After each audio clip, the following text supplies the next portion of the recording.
283 days ago, witnesses last saw the British warship, the Wager.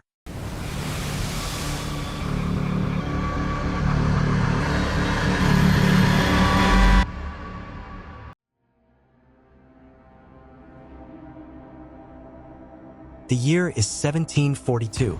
Back home in England, the ship Wager and its crew had long been considered lost.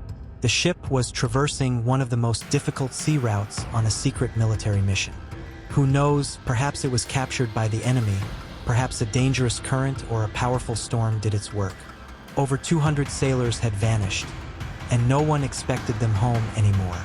However, 283 days after the ship's disappearance, the inhabitants of a small Brazilian town stared in amazement at the white strangers on their shore. From a makeshift, battered boat, 30 men crawled out. Each resembled a walking skeleton, wrapped in a thin layer of skin. They were the sailors of the missing Wager. They were immediately hailed as heroes. The stories of their shipwreck, miraculous survival on a deserted island, and heroic voyage in a homemade boat were printed in newspapers like a serial drama. An essential element of a good serial is an unexpected twist, and the drama titled The Wreck of the Wager contained one of the most incredible turns in history. 6 months after the sailors returned to their homeland, it was revealed that they were not heroes. They were mutineers, murderers, and, according to some reports, cannibals. On one hand, the disappearance of the Wager is an amazing story of survival, shipwreck, miraculous rescue, and the fight against hunger, disease, and the elements. But at the same time, the story of the Wager is much more. It's a treasure hunt, naval battles, triumph, and finally, a mystery that has lasted for centuries.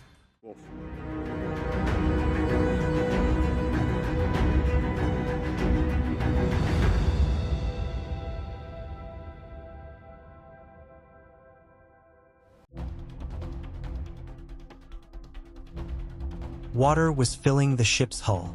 Captain David Cheap watched as his vessel, the first warship under his command, was dying. Cheap could barely stand. He was tormented by scurvy and a dislocated shoulder. Inside the ship, torn hammocks, hull fragments, and numerous wooden chests floated in the water.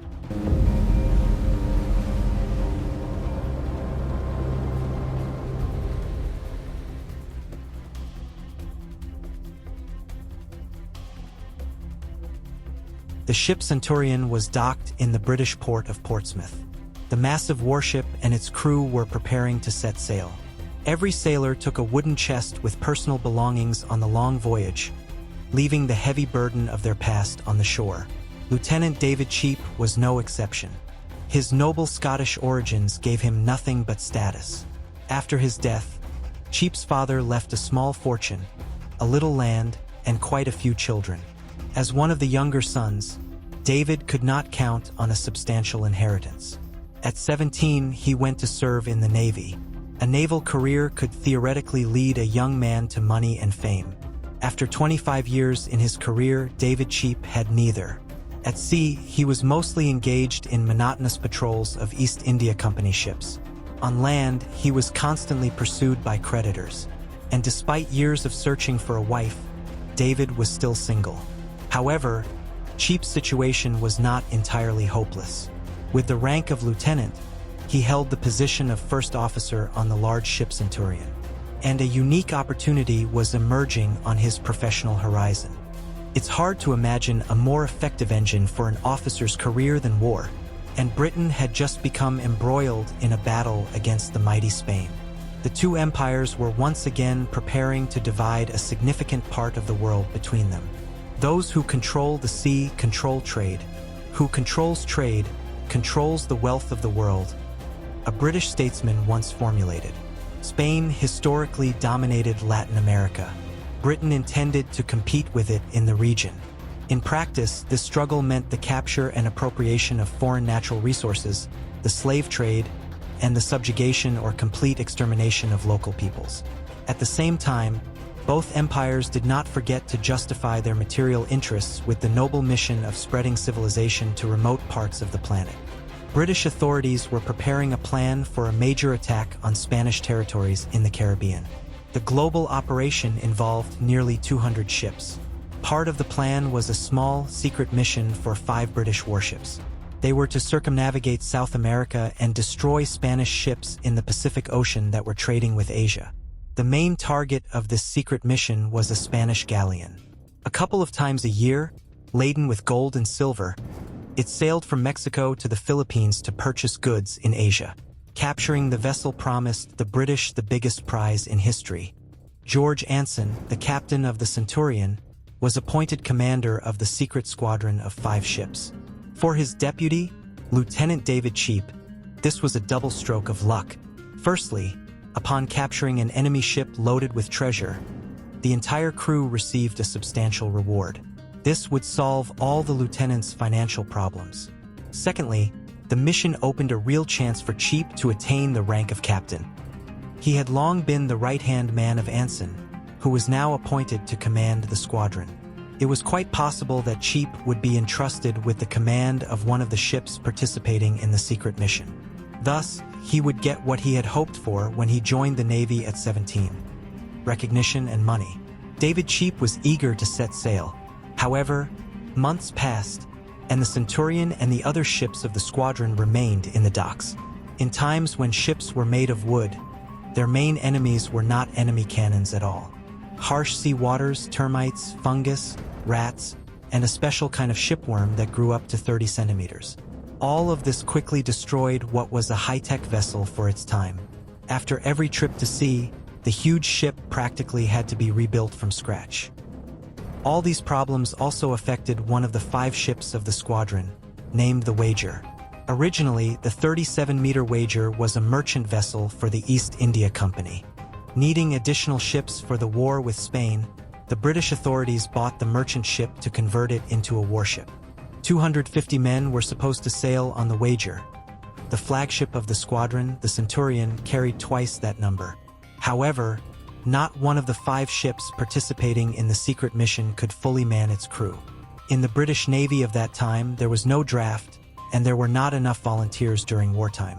Moreover, many of those who had already been recruited ended up in the hospital. They suffered from headaches, body aches, fever, diarrhea, and nausea, symptoms of ship fever known today as typhus. At that time, no one understood the nature of this bacterial disease, which was spread by lice. Unwashed sailors in large numbers in confined spaces were an excellent environment for its spread. Desperate to recruit enough volunteers, the Admiralty resorted to extreme measures. Raids began. They grabbed anyone who, in one way or another, resembled a man with naval experience. They could be given away by a particular item of clothing or traces of tar under their nails, which was used to coat almost everything on ships of that time for protection from water. And even these measures were not enough. To man the 5 ships of the squadron, the Admiralty had to assign 140 Marines who had no naval experience and were therefore almost useless. But even more questionable were the 500 veterans found in retirement homes. Many of them were 50, 60, 70 years old. Some suffered from rheumatism, some had hearing or vision problems, and some were missing limbs. Captain Anson and his deputy Cheap were, of course, not thrilled with the composition of the crew.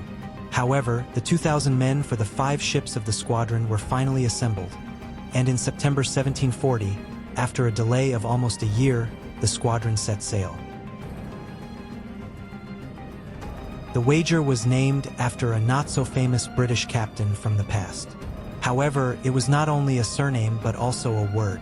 In English, wager means to make a bet, which is extremely symbolic given the ship's future fate. In September 1740, none of the crew suspected that by setting sail, they were making the biggest bet of all, on their own lives. Sunlight did not reach the lowest deck of the Wager. In the semi-darkness, dozens of fabric sacks resembling cocoons dangled from the ceiling. In these hammocks slept the lowest-ranking sailors. In one of the sacks lay John Byron. He occupied a spot on the lowest deck, despite his junior officer rank. Byron was only 16. As the offspring of an aristocratic family, he could potentially become a ship's captain or even an admiral. But this required long training. For the first 6 years on a ship, A novice officer performed the hard work of a lower-ranking sailor.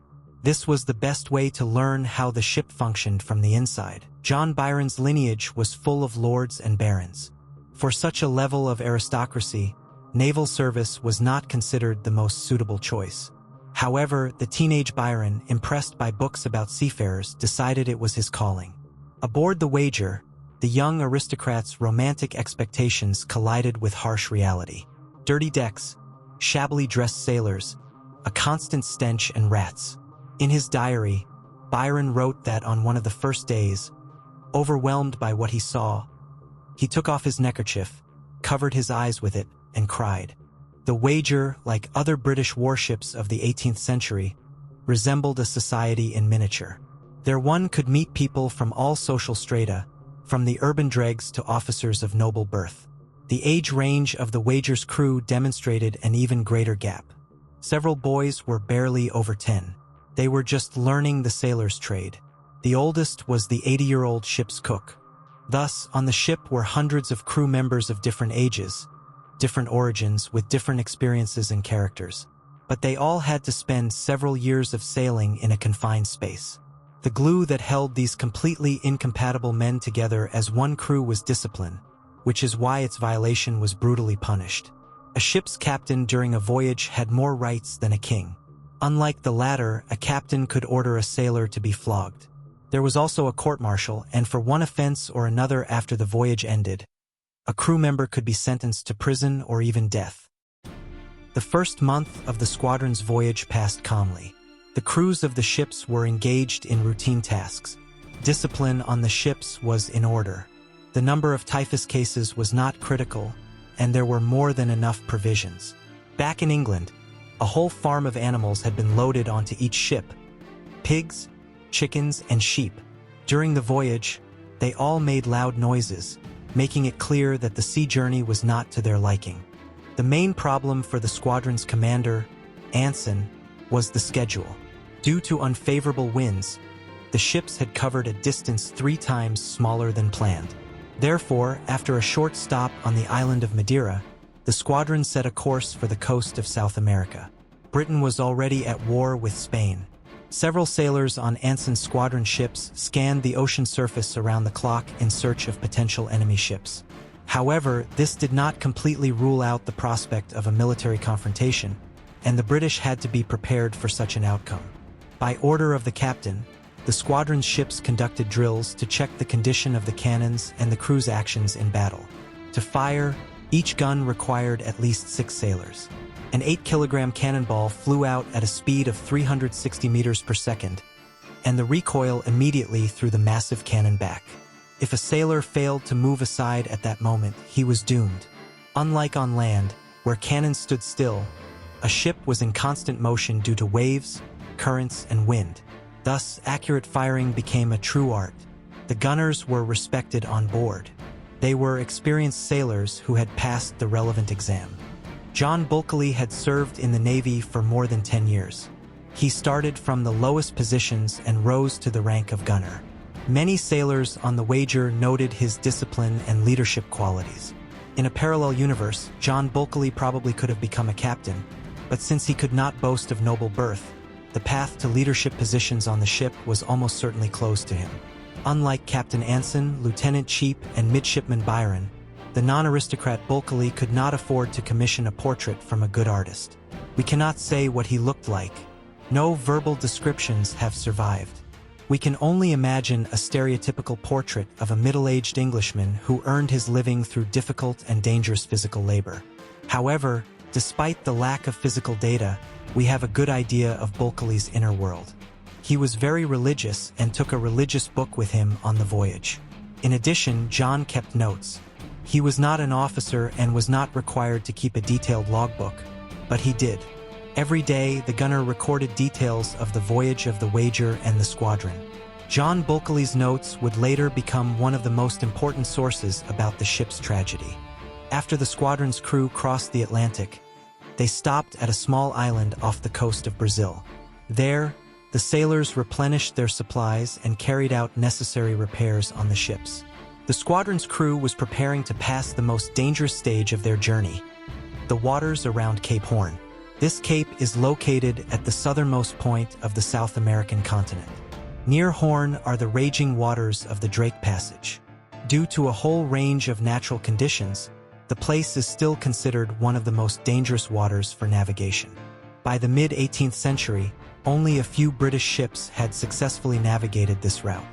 Unofficially, the Drake Passage was called the Graveyard of Ships. What seriously worsened the squadron's situation was the growing typhus epidemic. For months after the start of the voyage, the picture already looked frightening. While crossing the Atlantic, they had lost almost 200 sailors. In fact, 1 in 10 members of the squadron had died. And this was only the beginning of the mission. Burials at sea were a whole ceremony.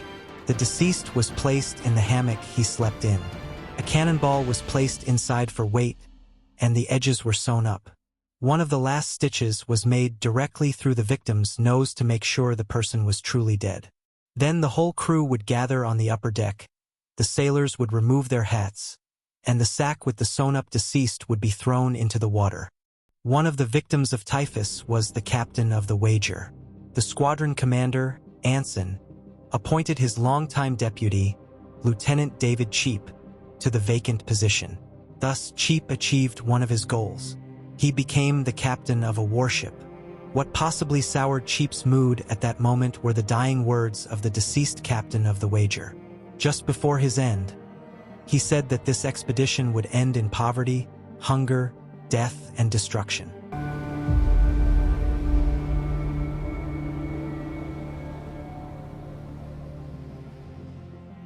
The schedule was of critical importance to the squadron.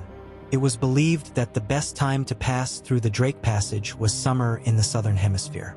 From December to February, the currents and storms were still very dangerous, but slightly less so than the rest of the year. The British reached the Drake Passage only in early March. And then one storm began after another. The hurricane-force winds near Cape Horn could exceed 300 kilometers per hour. The waves rose up to 10 meters. Masts broke, sails tore. The Wager and the other ships practically dived underwater before soaring up again. Bulkeley wrote that all he saw behind him was a giant wave. All he saw in front of him was another giant wave. The sailors tied themselves to a secure surface with rope so they wouldn't be washed overboard. Initially, the ship's crew was divided into 2 groups. One relieved the other to keep the vessel functioning.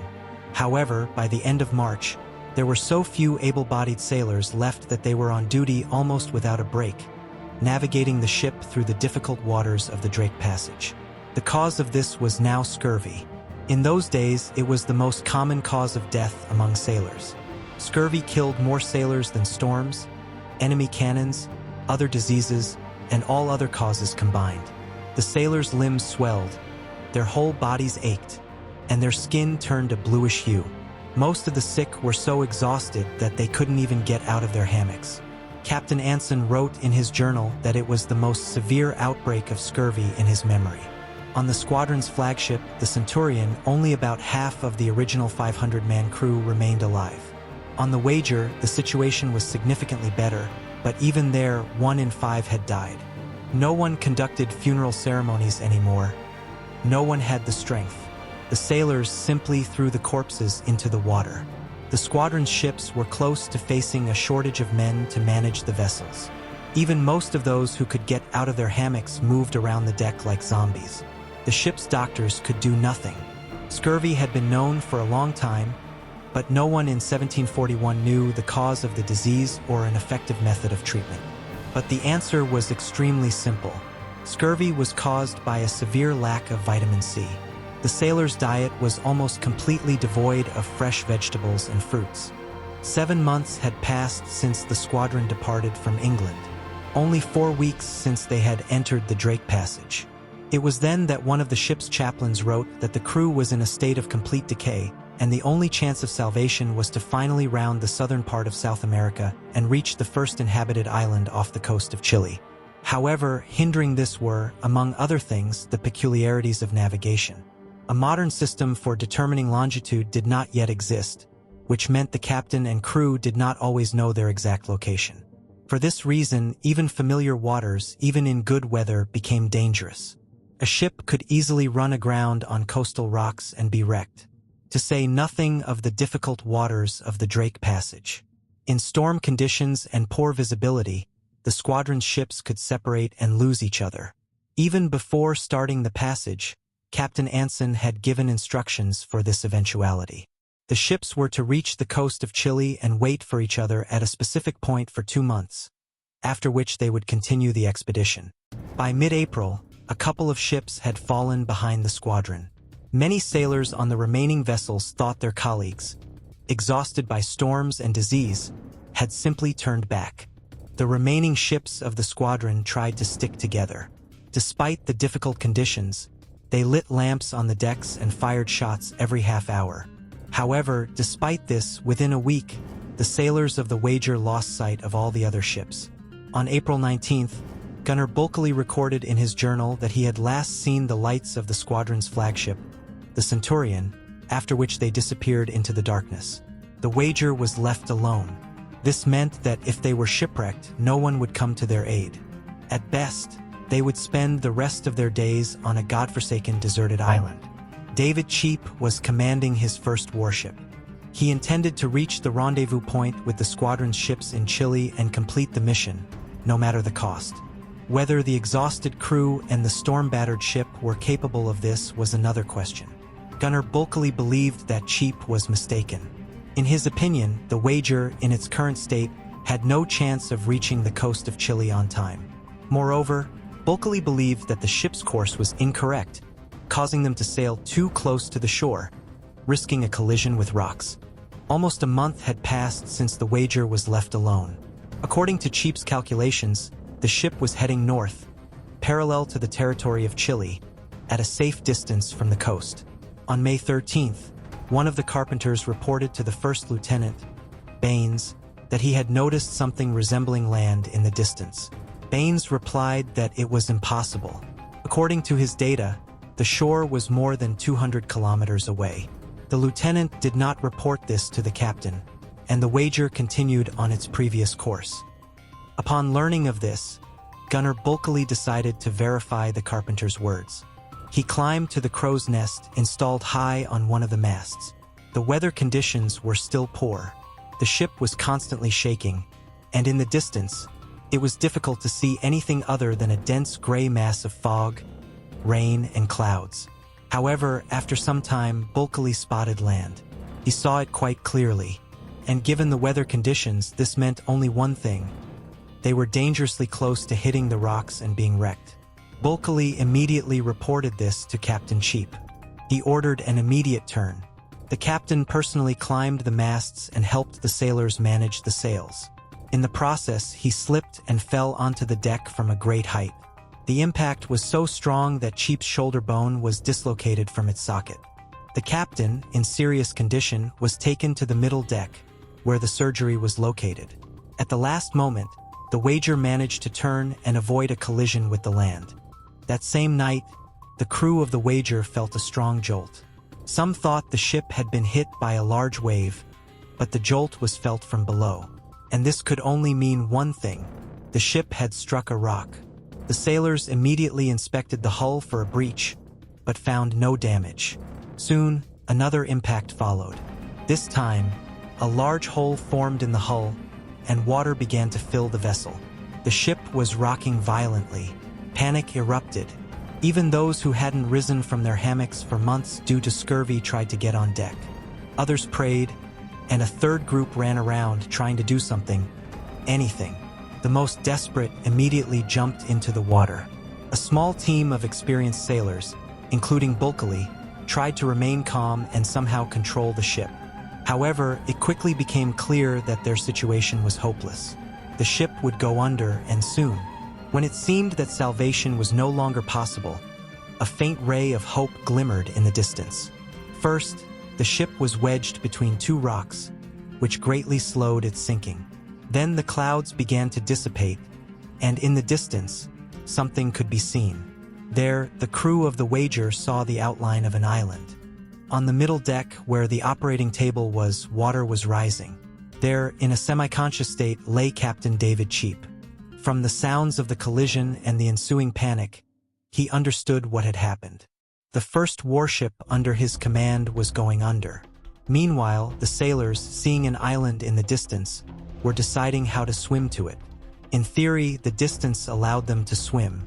However, the powerful waters made this task impossible. Moreover, many sailors couldn't swim.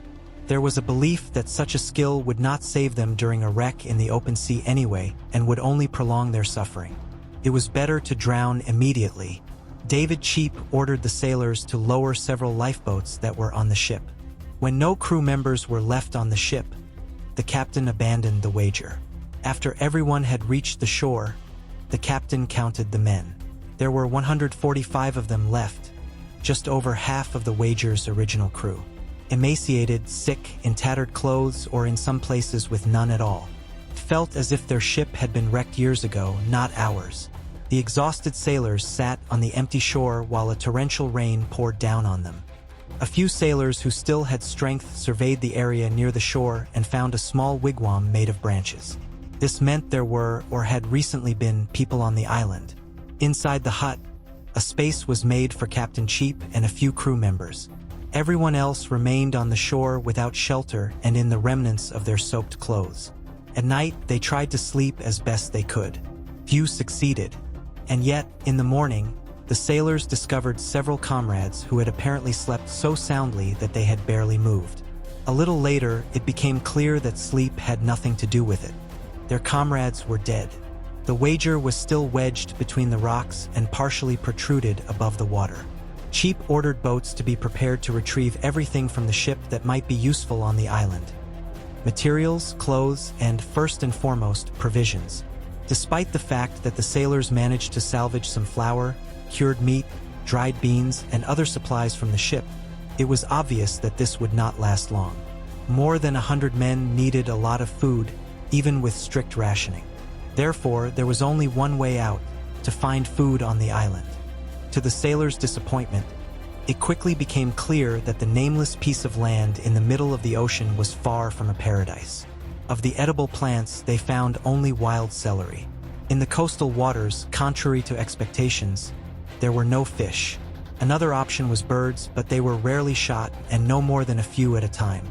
The 80-year-old cook made something resembling soup from the catch and added flour to it to make it thicker. In search of food, the sailors of the wager explored the island a little better. From a small hill, they could clearly see that they were on a relatively small piece of land. The distance between the farthest points was about 5 to 6 kilometers. Several mountains rose from a dense, impassable forest that covered almost the entire island. This is a place where a man's soul dies. Thus, 100 years later, the captain of a ship that found itself here would describe the island. For the sailors of the wager, this merciless place became their home. They understood that given the deplorable state of their boats and the violent nature of the waters, any attempt to sail away in search of salvation was doomed to fail. David Cheap walked along the shore, leaning on a cane. And although he was still weak, the captain understood that it was necessary to act. If they wanted to survive, they had to work together. And for that, discipline, order, and a clear hierarchy were needed. Cheap wanted to show that he was still in charge, even if part of the crew blamed him for what had happened. By the captain's order, the sailors began to build huts. They made a frame of branches and sticks, and covered the structure with scraps of sails and clothes. Soon, something like a street formed on the shore, with several dozen dwellings on either side. One of the buildings was designated as a warehouse. All the provisions from the ship were stored there, as well as the food they managed to find on the island. A week after the shipwreck, there was a moral uplift among the sailors. There wasn't much food, but it was strictly distributed, and everyone knew what they could count on. The sailors were even given bonuses in the form of wine or brandy that had been salvaged from the ship. The main culinary masterpiece was seaweed patties. First, the sailors scraped them off the rocks on the shore, then boiled them for a couple of hours, rolled them in flour, and fried them in fat, which in those days was the basis for candles. For many, scurvy gradually began to heal. The sailors had no idea that the cause of this was the vitamin C they were getting from eating wild celery. The times for meals, work, and rest were regulated by the ringing of a bell taken from the ship. The small village resembled the familiar hierarchy of the wager. Officers settled in some huts, gunners in others, carpenters in a third, and so on. A separate dwelling was set aside for the hospital and warehouse. The nameless piece of land was given the name of the sunken ship, Wager. For a moment, it might have seemed that Cheap's plan had succeeded. A small branch of civilization had formed on the wild island. Captain Cheap, of course, could not have known about the starvation experiment of 1945. At that time, in the American state of Minnesota, the most detailed study of the effects of starvation on the human body was conducted. In short, the subjects lost a lot of weight quite quickly, then began to experience serious mental problems. Eventually, it came to a desire for cannibalism and suicidal thoughts. The most interesting thing about this story is that the experiment participants had their daily calorie intake cut in half. The shipwrecked sailors of the Wager ate less, and their stress level was incomparable. A few weeks after the wreck, all the rocks near the shore had been cleaned of seaweed. The provisions from the ship were inexorably running out, despite the economy. And the birds they shot were not even enough to feed a part of the crew. The fragile picture of civilized existence was crumbling before their eyes. Amid the hunger, conflicts arose more and more often. A small group of particularly rowdy sailors set up a dwelling separate from everyone else and no longer obeyed the general routine and rules. One morning, the sailors noticed that someone had stolen some of the flour from the supply tent. One didn't need to be a master of deduction to understand that one of their own had done it. Winter was beginning in the southern hemisphere. Rain turned to snow, and the daylight hours grew shorter. One day, the sailors noticed several boats appearing from the dense fog that hung over the water. In sturdy, homemade canoes sat several people with dogs. Despite the falling snow, their only clothing was fur wraps that covered the lower part of their bodies to the knees. Otherwise, the strangers with long, dark hair were completely naked. From the rowers' reaction, it was clear that they did not expect to see anyone on the island. Moreover, they had likely never seen white people before. The sailors realized that the very hut they had discovered upon arrival belonged to the strangers. These were representatives of the Kaaskar tribe. Their ancestors had settled in this territory thousands of years ago. During that time, the Kaaskar had learned not just to survive in difficult conditions. They had made this place their home. The tribe members were sea nomads and rarely spent more than a few days in one place. The Kaaskar knew how to make sturdy boats from tree bark, were not afraid of the cold, had thoroughly explored the safe sea routes between the numerous islands off the mainland coast, and knew the places where fish and other food sources could be found. From the perspective of the British Navy sailors, the Kaaskar were savages. It was to them, by order of the king, that his subjects were to bring the benefits of civilization. However, in reality, the picture looked quite different. The Kaaskar were at home. They looked healthy, well-fed, and full of energy. The civilized representatives of the kingdom, on the contrary, resembled savages in the most direct sense of the word. The arriving Kaaskar were now almost the only hope for the sailors' salvation from hunger. David Cheap greeted the indigenous people. The two sides understood each other poorly, as they all spoke unfamiliar languages. The members of the Wager's crew tried to present the guests with gifts in the form of hats. The Kaaskar showed no interest in the gifts, but they apparently realized the dire situation of the sailors on the shore. Several long-haired men jumped into a boat and soon returned with a large catch of fish and unusual spiky balls, inside of which was a nutritious orange Massachusetts. These were sea urchins. The tribe members skillfully built themselves a dwelling from branches and spent the next few days on the island, gathering food for the sailors. Waking up one morning, the crew members found only empty huts. They were gone. At night, they had quietly gathered and sailed away from the island. Perhaps this happened because some of the sailors had tried to harass several of the Kaaskar women. Perhaps they sensed danger, or perhaps it was simply time for the sea nomads to move on. In any case, they left behind only a small amount of harvested seafood, which would last the sailors for only a couple of days. In the forest not far from the shore, John Byron found a dog. Apparently, the Koskar had forgotten the dog when they hastily left the island. During the day, the animal followed Byron everywhere, and he took the dog into his hut. The dog warmed the sailor with its body heat and became his friend. A few days later, several of his colleagues came to Byron's tent. They needed the dog. Byron knew that resistance was useless. That same evening, the sailors ate the dog for dinner. A short time later, Byron came for his portion. In conditions of extreme hunger, many human qualities took a back seat. Another result of the crew's difficult condition was complaints against the leadership. Gunner Bulkeley often criticized Cheap in his diary. More and more sailors blamed the captain for what had happened to the ship and questioned his current legitimacy, what gave him the right to lead on the island. According to the rules, they were to obey the captain on the ship. Logically, then, after the wreck, he had no authority. The crew was increasingly descending into a state of anarchy.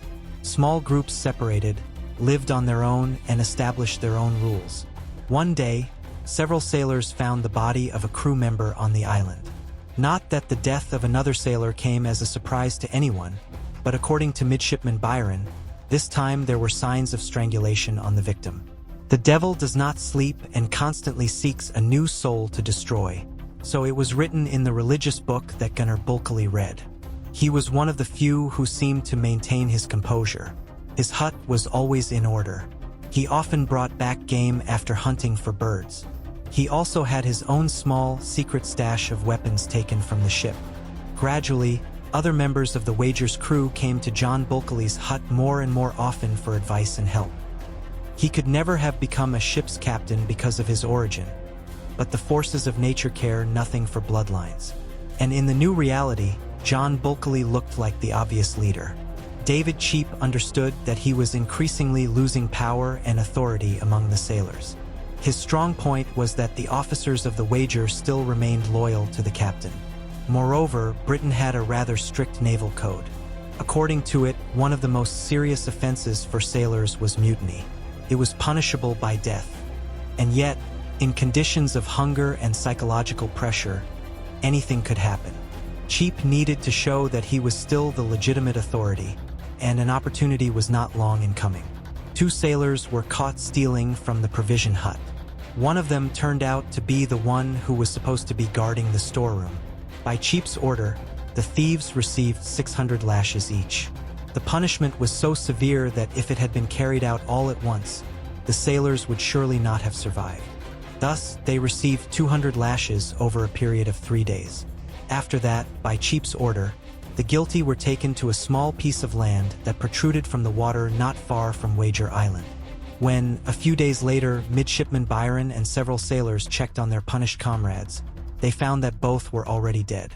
Captain Cheap was confident that the exemplary sentence would put an end to attempts to steal supplies. And yet, they soon continued. Thieves were caught, beaten with the cat, and new ones took their place. No matter how terrible the punishment was, hunger was more frightening. In an atmosphere of semi-anarchy, Captain Cheap had a conflict with a sailor named Cousins. He refused to follow the boss's instructions and move a heavy barrel of dried beans. It seemed to Cheap that the sailor was drunk. Cousins denied it vehemently. Nevertheless, the captain ordered him to be placed under arrest in the hut that served as the island's prison. A few days later, after Sailor Cousins was released, he got into another conflict. In the food line, he learned that the captain had ordered that he not be given his due portion of wine. An argument began. At some point, a shot was fired. Captain Cheap was in his tent and did not witness the scene, but upon hearing the shot, he immediately ran out. Seeing the situation, he decided that Cousins, who had been denied wine, had started shooting. The enraged Cheap pulled out his pistol and pressed it point-blank against the sailor's cheek. A few moments later, a shot rang out.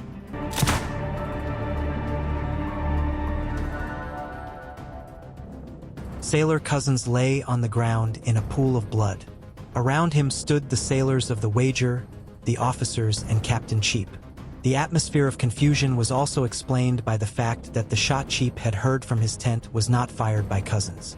On the contrary, someone had shot at him as he was behaving aggressively, but the opponent had missed.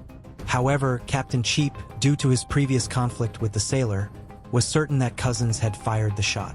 Cheap ordered everyone to disperse. Despite this, almost no one moved. At that moment, many sailors were considering their next actions. Before them stood a captain whose competence had already raised many questions. But now he had just killed a man in front of everyone without even understanding the situation. And there is no doubt that everyone knew full well the price of disobedience. It would be a direct path to mutiny. That is, even if they ever returned to England, they would most likely be executed. After a long pause, the crew finally dispersed. Cousins was still breathing. He was carried to the hut equipped as a hospital. A gunshot wound was a difficult task for an 18th century surgeon, especially if he was on a deserted island. No sterilization of instruments or anesthesia, meaning an operation was more likely to finish off the patient than to cure him. Nevertheless, Sailor Cousins held on for another 2 weeks. While he was still alive, he asked the doctor to keep the bullet extracted from his jaw as evidence of Captain Cheap's crime. The sailors of the Wager buried Cousins. It was the 41st day on the island. Despite the hunger, fatigue, and psychological pressure, not all crew members gave up. A few weeks after the shooting incident, one of the carpenters proposed an unexpected rescue idea. The largest of the boats on board the Wager had never been launched. It had sunk with the ship. The carpenter suggested pulling it onto the island and reconstructing it, turning it into a large ark that would allow the entire crew to reach civilization.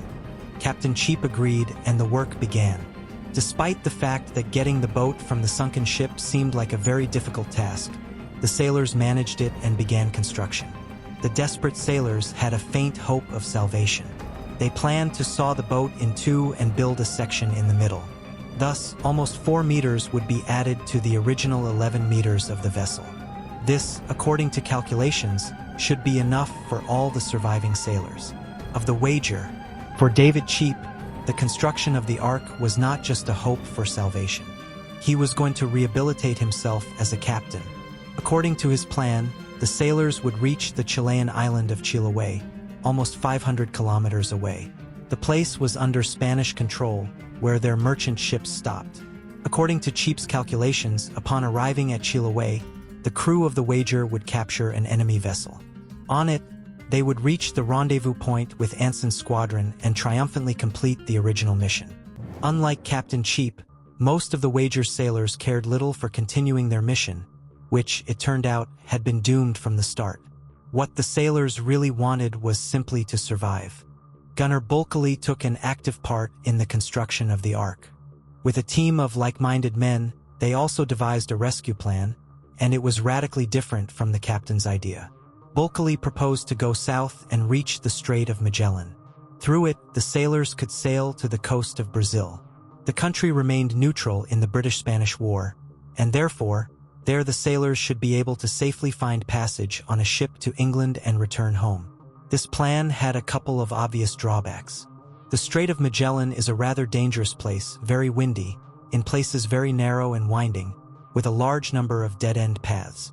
All this was the main reason why Anson's squadron had initially decided to make the journey from the Atlantic Ocean to the Pacific through the Drake Passage to the south of the continent. Secondly, the journey to Brazil from Wager Island was almost 5,000 kilometers. But, in Bulkeley's opinion, desperate times called for desperate measures. In early August, representatives of the opposition came to Captain Cheap's hut. They handed him a petition. In short, it described a rescue plan through the Strait of Magellan, but most importantly, it had the signatures of the sailors who supported the idea. Captain Cheap could no longer just punish all those who disagreed with his instructions, because the majority of the Wager's crew was on Bulkeley's side. Only a small part supported Cheap, mainly consisting of officers. David Cheap said he needed time to think, and the meeting ended there. Almost 6 months had passed since the shipwreck. The ark was finally completed, but the crew still had not reached a final decision on the future plan. The situation, meanwhile, was becoming absolutely critical. According to Midshipman Byron's memoirs, some sailors began to practice cannibalism on their deceased comrades. Bulkeley and his accomplices decided to act. The gunner knew perfectly well that the absolute majority was behind him. It was also obvious that David Cheap had committed a crime by killing sailor cousins. And finally, in the opinion of many, Cheap had ceased to be captain immediately after the shipwreck. And on land, he had no rights of command. And yet Bulkeley was aware that if they were lucky and did manage to get to Britain, a court-martial awaited them there. So what was happening on the island should resemble a mutiny as little as possible, and as much as possible a necessary measure to remove incompetent leadership. For this, Bulkeley needed to win over one of the senior officers. This became Cheap's first lieutenant, Baines. After that, the mutineers arrested Captain Cheap. The formal reason was the murder of sailor cousins. Initially, Bulkeley planned that they would take Cheap with them on the newly built boat as a prisoner. However, the captain said that he would rather be shot than travel as a prisoner. A week later, most of the Wager sailors boarded several boats, the main one being the newly built Ark. Only 10 men remained on the shore, 2 of Cheap's supporters and a separate group that had long been living on its own. A few supplies and a small boat were left on the island. David Cheap watched as his now former sailors moved further and further from the shore. He knew he was seeing them for the last time. He would never be able to leave the cursed Wager Island. From the departing boat, John Byron looked towards the island. The young midshipman was tormented by doubts. Only now was it obvious that Captain Cheap and several other crew members had been left on the island. Before, Byron thought everyone would be taken on the boat. Now, it all looked not only like an open mutiny but also, in fact, murder. After all, the chances of those left on the island surviving were close to zero. That is, if Byron ever made it to Britain, he could kiss his dreams of a brilliant naval career goodbye. He would most likely face a court-martial and probably be executed. Some other sailors in Bulkeley's crew were thinking the same thing. Therefore, when a mast broke on one of the boats a couple of kilometers into the journey, and they had to return to the island to get materials for repairs, Byron and several other members volunteered. In reality, they used it as a pretext to return to Wager Island and join Captain Cheap. Thus, the number of people on the island became 20. By returning, Midshipman Byron was saving his naval career and at the same time, almost certainly signing his own death warrant. John Bulkeley and most of the sailors continued their journey towards the Strait of Magellan. Now they had only 2 boats, one of which was the Ark itself. It held the absolute majority of the men, almost 60 out of 71, as well as almost all the provisions, fresh water, and weapons. It's no wonder there was almost no free space on the Ark. The sailors could only sit crammed together. They slept sitting up, and to go to the toilet, they moved to the edge of the boat. The vessels navigated difficult, raging waters. They moved close to the shore, which meant a constant risk of hitting rocks and being wrecked. Even a small wave for the small vessels meant that everything inside was flooded. The sailors were constantly wet. But the main trial was that they had to overcome an incredibly difficult route as men who were already in an exhausted state after a long stay on the island. A month passed on the journey. Several sailors died in the process. Their bodies were simply thrown into the water. The second small boat was carried out to sea during a night storm with one of the sailors. The day before, 11 members of the voyage had asked the leader to put them ashore at the first possible opportunity and leave them there. They simply had no strength to continue. According to Bulkeley's calculations, they had covered about 600 kilometers and were close to entering the Strait of Magellan. Gradually, their food supplies were running out. Bulkeley had to severely cut the already small ration. Naturally, this caused indignation from the crew. At that moment, the gunner felt for the first time that he was in the same position as Captain Cheap. He was losing authority and the trust of the sailors because of unpopular but necessary measures for survival. Although the formal leader of the mutineers was Lieutenant Baines, Cheap's former deputy, everyone knew that the real leader was gunner John Bulkeley. At one point, after another outburst of discontent from the sailors, he had to threaten that he would go ashore at the next opportunity if they did not stop the disorder. This helped to calm the rebels, as everyone understood that Bulkeley was indispensable for continuing the voyage. A few days later, the leader of the mutineers realized his mistake. He understood that their course was wrong, and for the last few weeks they had been following the wrong route. During this time, they had lost strength, some men, and had eaten most of the provisions. Bulkeley began to think that perhaps Captain Cheap had been right. Perhaps trying to escape through the Strait of Magellan had been a huge mistake. Despite all the difficulties, the sailors of the Wager under Bulkeley's command did reach the strait and by mid-December had successfully passed through it. They were entering the waters of the Atlantic Ocean. The voyage was far from over. Brazil was more than 2,000 kilometers away, and the vast majority of the way lay alongside the shores of Argentina, a territory controlled by the Spanish. This meant the sailors could be taken prisoner at any moment. By then, their food supplies were completely exhausted, except for a small amount of flour. The crew had no choice but to land on the shore of one of the islands near Argentina to hunt and gather food. Bulkeley and his crew were lucky. They found a piece of land favored by sea lions. The sailors easily caught many animals and immediately began to cook and eat them on a fire. Unfortunately, the sailors of the Wager were unaware of the syndrome that many concentration camp prisoners would face in the 20th century. The body experiences a severe shock if a large amount of food is consumed after a long period of starvation, which can ultimately lead to death. This is exactly what happened to several sailors from Bulkeley's crew. Among the sailors who died on the way to the shores of Brazil was the 80-year-old cook of the Wager. He had survived scurvy, shipwreck, typhus, and was less than a week away from the end of the voyage. At the end of January 1742, having covered a journey of almost 5,000 kilometers, John Bulkeley and the other sailors on the homemade ark reached the port of Rio Grande in southern Brazil. The local residents stared in amazement at the exhausted sailors. Bodies, shrunken to skeletons in rags of dirty, wet clothing, crawled out of the homemade boat. Many sailors could not move. Of the 80 men who had originally set off from the island under the leadership of John Bulkeley, only 30 arrived in Brazil. The local authorities, upon learning that they were crew members of the missing ship Wager, provided them with all necessary assistance. Bulkeley sent a letter to the representative of the British Admiralty in Brazil with the news of their arrival. Just 2 months after arriving in Rio Grande, one of the Wager's sailors boarded a ship heading for the shores of Britain. It was Lieutenant Baines.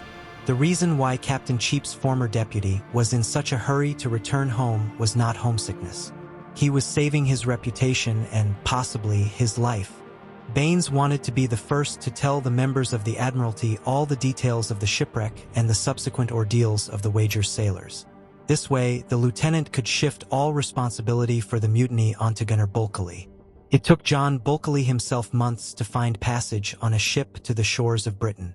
When he disembarked at the port of Portsmouth in January 1743, he was immediately escorted by soldiers to the Admiralty to give testimony. It was then that Bulkeley learned that Lieutenant Baines had placed all the blame for what happened on the island on him. However, the gunner had a major trump card up his sleeve, his journal. In it, he had described in detail, day by day, everything that happened with the ship and the crew. In addition, the journal contained some documents, including the petition to the captain and the paper on his removal from command. Among the signatures on these documents was the autograph of Lieutenant Baines. The Admiralty took a pause to consider the case, and during this time, John Bulkeley was forbidden to be hired on any ships. For a man who had spent his entire life in the Navy, and who also had a family with children, such an order became a serious problem. Gradually, Bulkeley ran out of money, and the consideration of the case at the Admiralty dragged on. Moreover, all this time he was under constant stress that he might be found guilty and sent to the gallows. Then, the gunner of the Wager decided to go for broke and publish his notes from the voyage. Logbooks were relatively popular reading at the time, but their authors were always captains or officers, that is, noblemen. Ordinary sailors, including gunners, generally did not keep records during a voyage, let alone publish them. When John Bulkeley's journal was published 6 months later, it became a scandalous event. Not only was the authorship attributed to an ordinary gunner, but the main shock was the content. Bulkeley told of what the crew of the Wager had endured and how, in the process, the sailors of the Royal Navy had descended into a state of true savages. In addition, the gunner did not hesitate to criticize his superiors in the text, including Captain Cheap, whom he called the main culprit for what had happened. The publication of Bulkeley's logbook was so successful that it was even reissued. The readers were mostly on the gunner's side, which is not surprising, as the author primarily reflected his own vision of the events. But despite the success of Bulkeley's diaries, the hype gradually began to fade, especially after the ship Centurion, led by Captain Anson, returned to England in mid-1744. The arrival of the flagship of the squadron, which had set out on a secret mission almost 4 years earlier, caused a real sensation. It was then that everyone learned what the secret task of the squadron was. For in the end, it was a success. It turned out that the Centurion, during its voyage, had lost all the ships of the squadron and was left alone. Nevertheless, Captain Anson was determined to capture the Spanish treasure galleon, even though more than half of his ship's crew had already died from typhus and scurvy. Near the shores of the Philippines, they encountered the coveted galleon and, after a tense battle, were able to capture it. Inside, a great prize awaited them. In today's money, the galleon was carrying treasure worth $80 million. It was the largest naval prize captured by the British at that time. The treasure was paraded triumphantly through the streets of London. The war with Spain was mostly unsuccessful, so the capture of a galleon filled with valuables became an important element of propaganda for the British authorities. Against this backdrop, it seemed that no one cared anymore about the depressing story of the Wager sailors. However, 2 years later, an event occurred that once again brought the fate of the missing ship into the spotlight. 3 more surviving crew members arrived in Britain.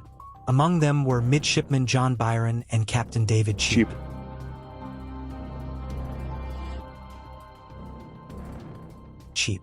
Everyone had long considered Captain Cheap dead, including those who had left him on the island almost 5 years earlier. And, of course, everyone was interested in the question of how they had risen from the dead. 2 months had passed since the majority of the crew, led by Bulkeley, had sailed away from Wager Island on the Ark. All this time, those who remained had been subsisting on the remnants of cured meat and boiled seaweed. But despite the utter hopelessness of the situation, David Cheap was not going to give up. He intended not only to be saved, he still planned to reunite with Captain Anson and capture the Spanish galleon. The sailors patched up the 2 small boats at their disposal and set off towards the Chilean island of Chiloé. After they had gone 150 kilometers, one of their boats sank with several crew members. The second could not hold everyone on a long voyage, so by Cheap's order, they left 4 Marines on the shore of one of the islands. They, unlike the sailors, were useless in sailing, so the choice fell on them. However, the remaining crew was not destined to reach Chiloé. Several dangerous capes awaited them on their way. Due to strong waves, Cheap and company could not round one of them, and after several attempts, the desperate sailors turned back. On the way, they stopped at the island where they had left the Marines. Nothing was left of them but their muskets on the shore. Thus, 3 months later, Cheap and the crew returned to Wager Island. Now they had even fewer men, less strength, and no hope at all. Midshipman Byron heard several sailors discussing killing a comrade to eat him. Given the hopeless situation on Wager Island, there is little doubt that it would have eventually come to outright cannibalism. Only a miracle could save the sailors, and it happened. Representatives of one of the Patagonian tribes arrived on the island. One of them knew Spanish, as did the Wager's doctor. Thus, the sailors agreed that the tribe members would help them get to the island of Chiloé. In early March 1742, 13 sailors in a boat and the people of Patagonia in canoes began to sail north. During one of the stops, half of the Wager sailors decided they would go on their own. They stole the boat and sailed away, leaving Cheap, Byron, and several other crew members with nothing. The tribe members then took the British in their canoes and set off for the island of Chiloé. Because the people of Patagonia knew the territory well, their route to the island was different from the one Cheap and his crew had taken during their failed attempt a month earlier. During the voyage, several of the Wager sailors died. In the end, only 4 reached the island of Chiloé. Captain Cheap was then in a semi-conscious state and delirious. Only thanks to the help of the local villagers did the 4 sailors of the Wager, including Cheap, ultimately survive. However, their suffering did not end there. Chiloé was under Spanish control, and soon the British sailors were taken prisoner. They were put in a pit where they spent the next 7 months. After that, they were released but were forbidden to leave the territory of Chile. Another 2 years later, the sailors were allowed to return home. The war between Spain and Britain was still going on, but no active operations had taken place for a long time. One of the sailors decided to stay with the Spanish, so only 3 set off for Britain. 5.5 years ago, John Byron and David Cheap were last in England. When the young midshipman arrived in London, his own sister did not recognize him. Emaciated and having aged during this time, Byron had changed greatly. David Cheap, upon learning of the publication of Bulkeley's journals, immediately decided to act. His former gunner accused the captain of incompetence, serious mistakes, and murder. Such claims could lead Cheap to the gallows, so he needed to present his own point of view promptly. Instead of publishing his own journal in response, Cheap decided to go straight to court. Thus, the story surrounding the fate of the ship Wager raised a new wave of discussion. Even stronger than a couple of years before, newspapers printed contradictory testimonies from different crew members. The public was divided into different camps. After some time, there were so many different points of view on what had happened that it became difficult to separate what had really happened from what was fake. One thing was clear. The trial promised to be a major one. Mutiny, murder, cannibalism, and much more. By and large, it was a story of how civilized officers of the Royal Navy had descended into a state of savagery. John Bulkeley was detained pending the court's decision. From one of the lawyers associated with the case, he learned that he would most likely be hanged. According to the harsh naval code, the gunner and his accomplices had violated numerous articles, including committing mutiny and murder when they left the captain and several comrades on the island. For Captain Cheap, the stakes were no less high. For the murder of sailor cousins, he could also face the death penalty. In their testimonies, both sides tried to whitewash their reputations as much as possible. For example, Bulkeley claimed that they had no choice but to remove Cheap and that he himself had wanted to stay on the island. Cheap, in his testimony, never once mentioned the murder of sailor cousins. He only claimed that their dispute had reached, quote, an extremity. In mid-April 1746, the court delivered its verdict. Its decision surprised many. It was incredibly lenient. The only person found guilty was Lieutenant Baines. He was charged with not informing the captain about the sighted land shortly before the wreck of the Wager. As a sentence, Baines received only a reprimand. All the others received no punishment. The court focused exclusively on the causes of the shipwreck. Most likely, there was the following reason for this. The authorities did not want a major public outcry. Firstly, everyone would start discussing the low state to which representatives of civilized society could sink, those who were supposed to bring that very civilization to the so-called savage tribes around the world. Secondly, the Wager catastrophe was another reminder of a generally failed war. Not in the sense that Britain lost important battles, simply that most of their plans failed. That ambitious operation of 200 ships ended in nothing but the loss of a large number of vessels and the lives of sailors due to disease and storms. Yes, Captain Anson managed to capture the treasure galleon. The problem was that Britain had spent 100 times more on the war than the value of the captured prize. Thus, there is no doubt that it was advantageous for the Admiralty for the Wager case to simply disappear. The fates of the main participants in the story after the trial varied. The squadron's commander, Anson, received a quarter of the treasure captured from the galleon and became a very wealthy man. This did not make him retire immediately. On the contrary, Anson made a dazzling career, won more than one victory, and became a very important member of the Admiralty. He was even called the father of the British Navy. Streets in many cities of the country are named after Anson. Only the appearance of such stars of the British Navy as Cook and Nelson later overshadowed the figure of Anson. John Byron, in general, fulfilled his dream of a great naval career. He rose to the rank of vice admiral. Because he was constantly plagued by bad weather during his voyages, he earned the nickname Foul Weather Jack. Byron married and became the father of 6 children. If the name Byron seems familiar to you, it's no coincidence. The Vice Admiral's grandson is the famous Lord Byron, one of the leading English poets. 20 years after the wreck of the Wager, John Byron published a book in which he presented his own picture of what had happened. Unlike his younger self, he was much more critical of the figure of Captain Cheap and his actions. Given that the book was written by an experienced naval officer who knew his business well, this version of events was most likely closer to the truth. Gunner John Bulkeley, 10 years after the trial, decided to escape to a place where people with a heavy past could start all over again. He went to America. Little is known about what Bulkeley did in the new country, other than that he published his sensational journals there. After some time, Bulkeley simply disappeared, and nothing is known of his fate. David Cheap, despite everything that had happened, once again became a ship's captain. He was greatly helped by the support of his former superior, Anson. During the trial, Anson was on his side. David Cheap this time fulfilled all his youthful dreams. He received not only recognition but also money. As a captain, Cheap captured several Spanish ships with valuable cargo. As the leader of the vessel, he received the largest share of the prize. David Cheap bought himself an estate in Scotland and finally married. A small island off the coast of Chile today bears the name Wager.